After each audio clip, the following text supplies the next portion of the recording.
सहयोग समझौते किए हैं। और जिस तरह से आज जो प्रधानमंत्री व्यवस्था के इस महत्वपूर्ण मंच को आपने इस मुश्किल समय में भी जीवंत बनाए रखा है। ऐसे समय में जब सबसे बड़ा सवाल हो कि दुनिया की अर्थव्यवस्थाएं कैसे आगे बढ़ेगी, सभी की नजरें इस फोरम पर रहना स्वाभाविक है। साथियों, तमाम आशंकाओं के बीच आज मैं आप सभी के सामने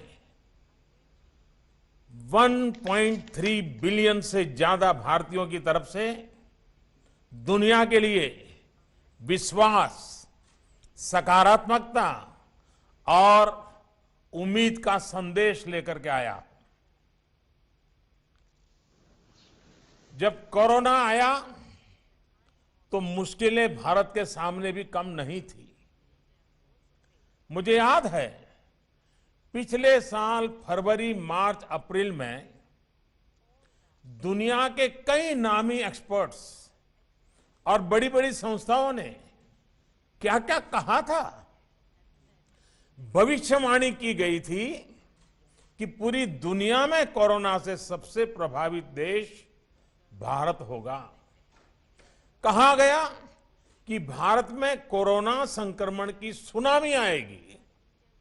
किसी ने 700-800 मिलियन भारतीयों को कोरोना होने की बात कही तो किसी ने 2 मिलियन से ज्यादा लोगों की मृत्यु का अंदेशा जताया था। दुनिया के बड़े बड़े और आधुनिक हेल्थ इंफ्रास्ट्रक्चर वाले देशों का उस समय जो हाल था वो देखकर भारत जैसे विकासशील देश के लिए दुनिया की चिंता भी स्वाभाविक थी। आप अंदाजा लगा सकते हैं कि तब हमारी क्या मनोदशा रही होगी। लेकिन भारत ने खुद पर निराशा को हावी नहीं होने दिया। भारत प्रोएक्टिव पब्लिक पार्टिसिपेशन के अप्रोच के साथ आगे बढ़ता रहा। हमने Covid specific health infrastructure develop करने पर जोर लगाया। हमने अपने ह्यूमन रिसोर्सेज को कोरोना से लड़ने के लिए ट्रेन किया। टेस्टिंग और ट्रैकिंग, इसके लिए टेक्नोलॉजी का भरपूर इस्तेमाल किया। इस लड़ाई में भारत के प्रत्येक व्यक्ति ने धैर्य के साथ अपने कर्तव्यों का पालन किया। कोरोना के खिलाफ लड़ाई को एक जन आंदोलन में बदल दिया।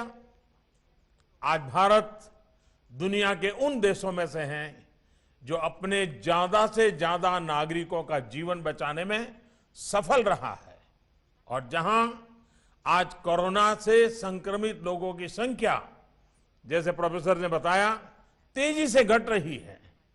साथियों, भारत की सफलता तो किसी एक देश की सफलता से आंकना उचित नहीं होगा। जिस देश में विश्व की 18% आबादी रहती हो, उस देश ने कोरोना पर प्रभावी नियंत्रण करके पूरी दुनिया को, मानवता को बड़ी त्रासदी से भी बचाया है। कोरोना शुरू होने के समय mask, PPE kit, test kit हम बाहर से मंगाते थे। आज हम न सिर्फ अपनी घरेलू जरूरतें पूरी कर रहे हैं, बल्कि इन्हें अन्य देशों में भेजकर वहां के नागरिकों की सेवा भी कर रहे हैं। और आज भारत ही है जिसने दुनिया का सबसे बड़ा कोरोना वैक्सीनेशन प्रोग्राम भी शुरू किया है। पहले फेज में हम अपने 30 मिलियन हेल्थ और फ्रंटलाइन वर्कर्स का वैक्सीनेशन कर रहे हैं। भारत की स्पीड का अंदाजा आप इसी से लगा सकते हैं कि सिर्फ 12 दिन में, 12 डेज में भारत ने अपने 2.3 मिलियन से ज्यादा हेल्थ वर्कर्स को वैक्सीनेट कर चुका है। अगले कुछ महीनों में हम अपने करीब 300 मिलियन बुजुर्ग और कोमॉर्बिडिटी वाले मरीजों के वैक्सीनेशन का टारगेट पूरा कर लेंगे। साथियों, सर्वे संतु निरामया, पूरा संसार स्वस्थ रहे, भारत की इस हजारों वर्ष पुरानी प्रार्थना पर चलते हुए संकट के इस समय में भारत ने अपनी वैश्विक जिम्मेदारी को भी शुरू से निभाया है। जब दुनिया के अनेक देशों में एयर स्पेस बंद था, तब 1 लाख से ज्यादा नागरिकों को उनके देश पहुंचाने के साथ ही भारत ने 150 से ज्यादा देशों को जरूरी दवाइयां भी भेजी। अनेक देशों के हेल्थ कर्मचारियों को भारत ने ऑनलाइन ट्रेनिंग दी। भारत की ट्रेडिशनल मेडिसिन आयुर्वेद कैसे इम्यूनिटी बढ़ाने में सहायक है, हमने दुनिया को इस बारे में गाइड भी किया। आज भारत कोविड की वैक्सीन दुनिया के अनेक देशों में भेजकर वहां पर वैक्सीनेशन से जुड़े इंफ्रास्ट्रक्चर को तैयार करके दूसरे देशों के नागरिकों का भी जीवन बचा रहे हैं।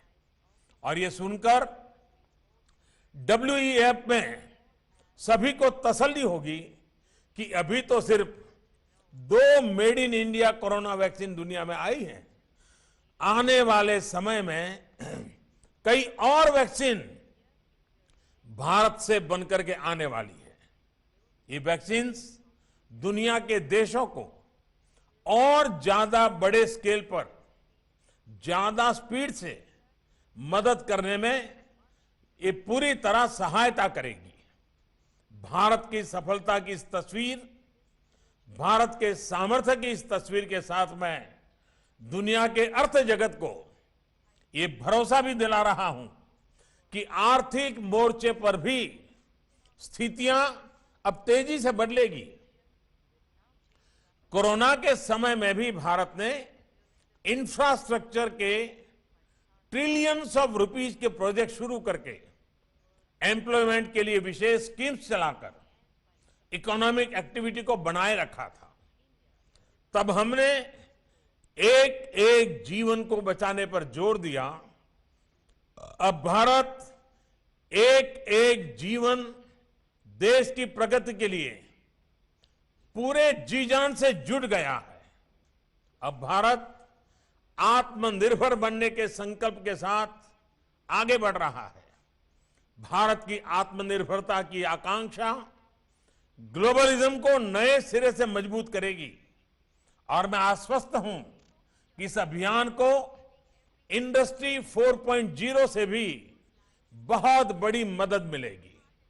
इसके पीछे वजह भी है और इस विश्वास का आधार भी है। साथियों, एक्सपर्ट्स बताते हैं कि इंडस्ट्री 4.0 के 4 मुख्य फैक्टर्स होने वाले हैं: कनेक्टिविटी, ऑटोमेशन, आर्टिफिशियल इंटेलिजेंस या मशीन लर्निंग और रियल टाइम डेटा। आज भारत दुनिया के उन देशों में से हैं जहां सबसे ज्यादा डेटा उपलब्ध है, जहां के दूर दराज क्षेत्रों में भी मोबाइल कनेक्टिविटी है, स्मार्टफोन है। भारत का ऑटोमेशन डिजाइन का एक्सपर्ट पूल भी बहुत बड़ा है और ज्यादा ग्लोबल कंपनियों के इंजीनियरिंग सेंटर भी भारत में है। आर्टिफिशियल इंटेलिजेंस और मशीन लर्निंग में भारत के सॉफ्टवेयर इंजीनियर्स बरसों से अपनी क्षमता से दुनिया को अवगत करा रहे हैं। साथियों, बीते 6 वर्षों में भारत में जिस तरह डिजिटल इंफ्रास्ट्रक्चर के लिए काम हुआ है, वो वर्ल्ड इकोनॉमिक फोरम के एक्सपर्ट्स के लिए भी एक स्टडी का विषय है।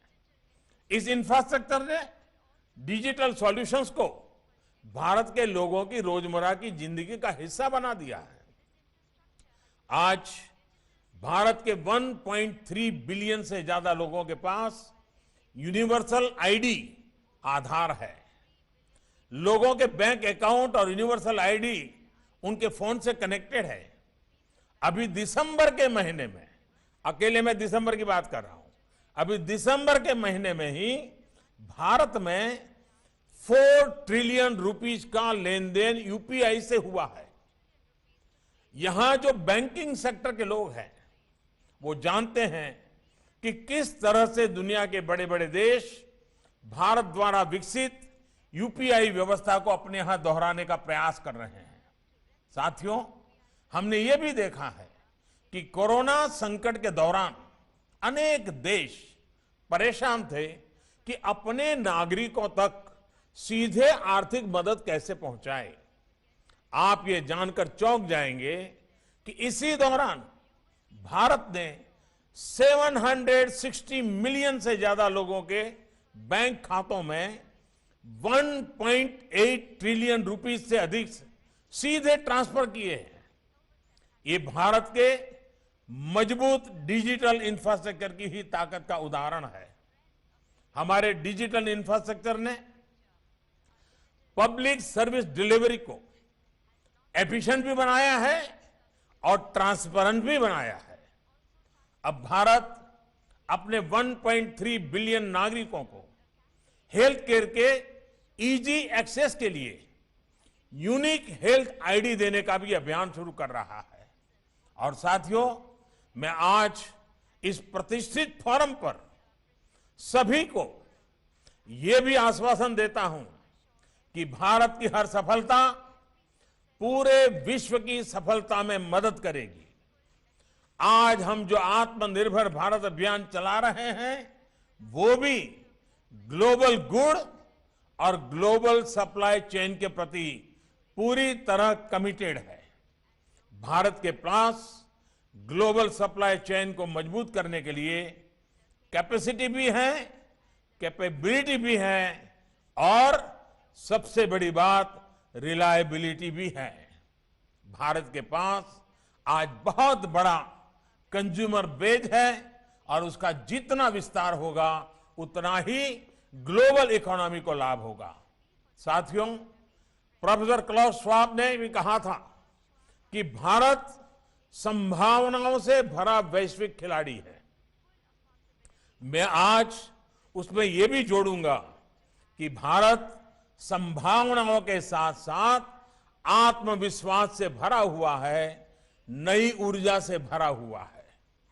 बीते वर्षों में भारत ने रिफॉर्म्स और इंसेंटिव बेस्ड स्टिमुलस पर बहुत जोर दिया है। कोरोना के इस समय में भी भारत ने करीब करीब हर सेक्टर में स्ट्रक्चरल रिफॉर्म्स की गति को तेज किया है। इन रिफॉर्म्स को प्रोडक्शन लिंक इंसेंटिव्स के से सपोर्ट किया जा रहा है।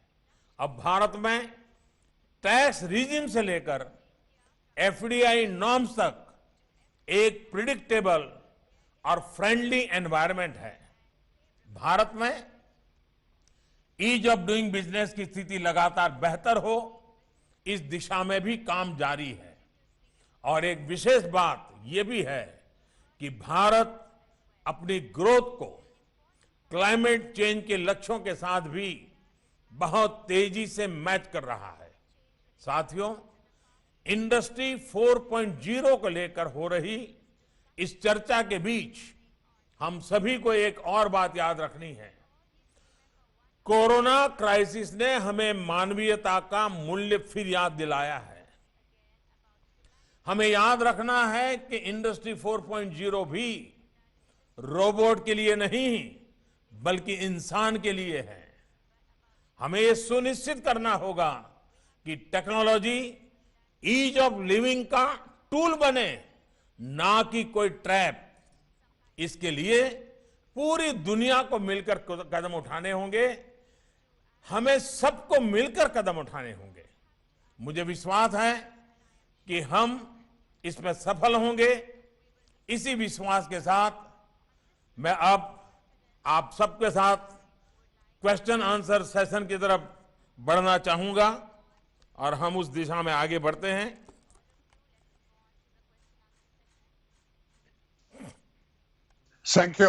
Thank you, Prime Minister, first for this message of hope and confidence. I think it's an incredible achievement how we handled the COVID-19 crisis and how you showed responsibility towards the world in taking care not only of your own country, but particularly also of your neighbor countries.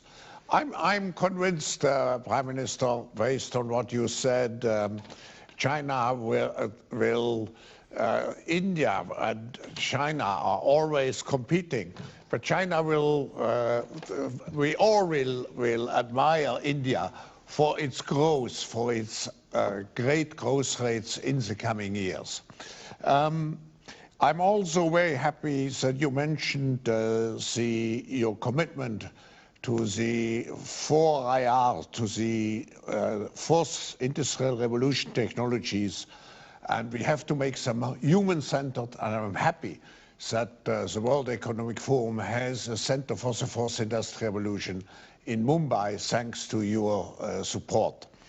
Mr. Prime Minister, this officially concludes the public portion of the session, and we will have now this follow-up dialogue, but we will have to have 30 seconds just to switch the communication devices. Thank you very much again, Prime Minister.